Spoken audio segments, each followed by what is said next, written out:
We're 2 days away from a partial government shutdown. Congress needs to pass a series of spending bills by Friday night, unless 800,000 federal employees will either have to work without pay or be furloughed. President Donald Trump appears to be standing firm on his demand for a border wall. Democrats have held firm against any new border wall money. Now, yesterday, they rejected a proposal from Senate Republicans for $1 billion to fund other immigration issues. Eyewitness News analyst Lieutenant General Reginald Centracchio joins us now in studio to talk about what this means for troops and also the big story coming out of the White House concerning Syria. First, let's talk about this.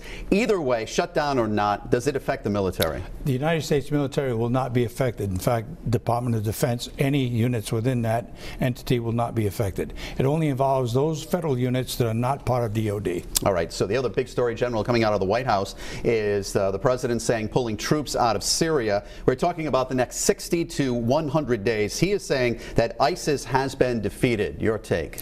Well, I'm not sure that that is the case, and I certainly wouldn't want to question the President of the United States, but we've seen this before. We've been there, we've done it, and we made the same mistake in the past. Once you pull troops out, you create a vacuum.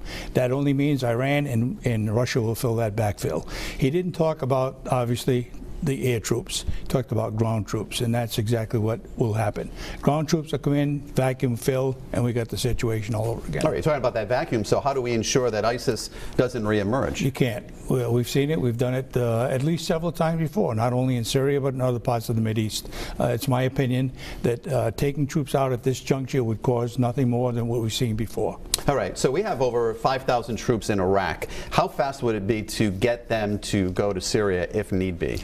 The troops that we would take out, the troops themselves doesn't present a problem. It's the logistics and all of the logistics train that goes with them to pull that out, and then to get that back in, you're not talking about a couple of weeks. You're talking about several months to be able to get us back to where we are right now. And is the fear that Assad would just gain more power at this point? Clearly, that's one issue. Assad would gain more power.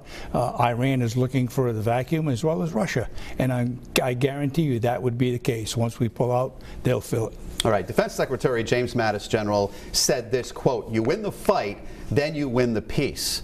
So how does that apply here? You know, looking at what he said, I agree totally. You know, the United States military is designed to be able to fight a war, win it, and come home. They have nothing to do, once again, in my opinion, with establishing peace. That's a diplomatic rule, and they need to take care of that. But if you use the United States military to go in and fight a battle with the end result being peace, that's not what they're designed for, and we've seen that that does not work. All right, we're going to continue following this story, General. Merry Christmas. And to you and your family. Thank you.